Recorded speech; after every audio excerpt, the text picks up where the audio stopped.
Hey everybody, Ryan here, and in today's video we're talking about how to play Guild Wars 2 with a controller. Now this is not the Cadillac experience like Final Fantasy XIV, so in this case we're going to be using an application called Keysticks.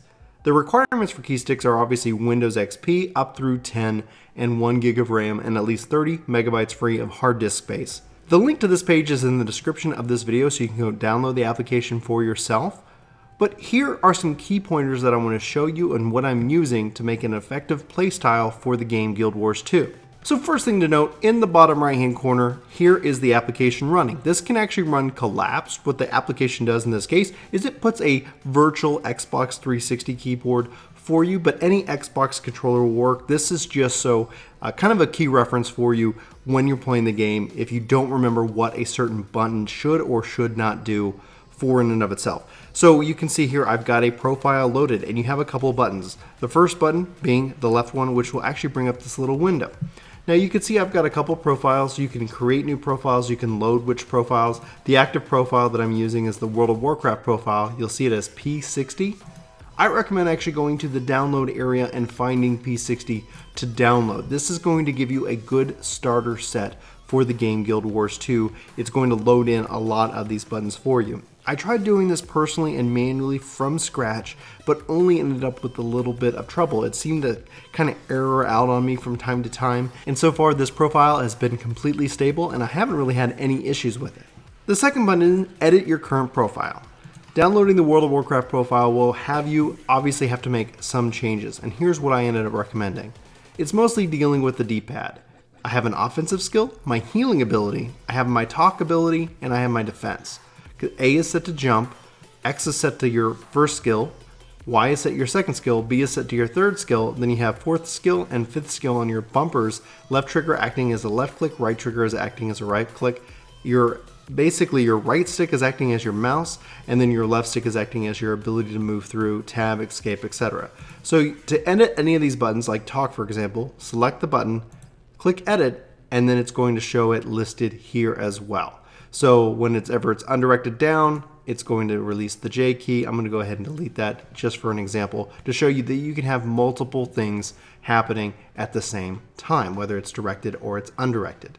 So anyway, hit apply. It's going to apply that to the controller itself, and there you go. You can see heal. It looks like I have it using my 6 ability, defensive, my 7 ability, my offensive, it's V, basically as a dodge backwards from your attacker. So feel free to play with this. Obviously, feel free to make any and all changes. I think that obviously downloading a profile and editing it is going to give you a huge boost going forward. So how well does this play? You can see here I am working with the controller and moving around in the game world. My right stick acting as the ability to move the right cursor. Left trigger acting as a left click, and if I hold it down, I can then reposition my camera any which way that I please. Right click acting as a right trigger, but also it has that ability to fire off the number 2 ability because you can actually have it do multiple button presses at one time. So this gives me the ability to interact with any of my UI elements listed here. So I can switch to lightning, I can switch to earth, and then it's got me on cooldown before being able to go back into the fire mode. Now when I use the left stick, you can see that it has me moving around the game world in and of itself. Holding it to the angle is going to have me spin either which way. Pushing right is going to move me right. Left is going to make me move left. Hitting back is going to make me crawl backwards, and forward makes me move forward. I'm going to say this is not the most convenient or the most comfortable. I would prefer obviously Final Fantasy XIV's interpretation of this, but that's going to be another video for another day. So like I said, you can interact with all the UI elements that you need by using the right stick. But let's go ahead and talk about combat and using your skills. So I'm not going to pick on a helpless deer or a bear. Let's go ahead and fight this river drake down here. So it does feel a little bit clunky sometimes when you feel like you need to move. I would recommend making your adjustments to the camera as you need. But let's go ahead and attack the river drake. I've got A as my jump ability, X is my main attack, Y is 2, my third ability here. Then I've got 4 and 5. So if you don't see that, that's the bumpers left and right. Again, I can keep attacking and going from there. Now I have F as my down button. Essentially that's my talk, that's my loot, that's easy to get to, and I have right as my heal. I've got left as my ability, and here's where you're going to use your cursor. Drop that skill right there.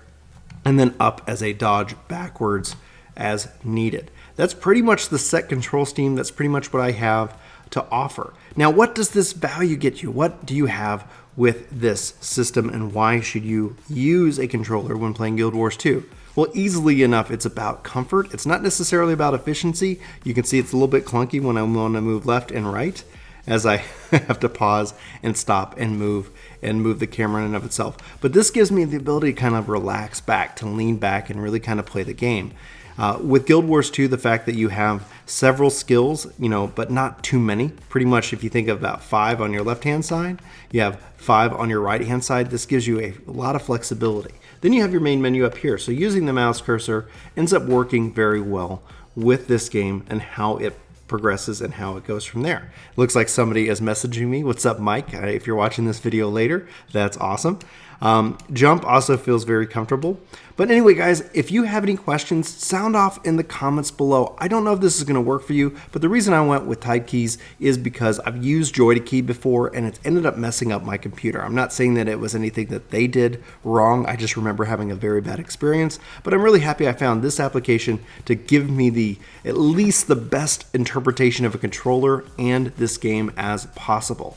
But if you have any questions, if you get stuck on anything, let me know. Hit me up in the comments below. I'd love to see if I can help you out, help you enjoy a controller the best way possible. For Work To Game, my name is Brian. Thanks so much for watching this video. I hope you have a fantastic day, and I'll talk to you soon. Take care. Thanks so much for watching this video. If you want to check out any other videos, you should click over here. And then we've got like some kind of vlog thing down here in the corner. And then we've got like subscribe. Like that's really, you should totally do it. This was a complete disaster.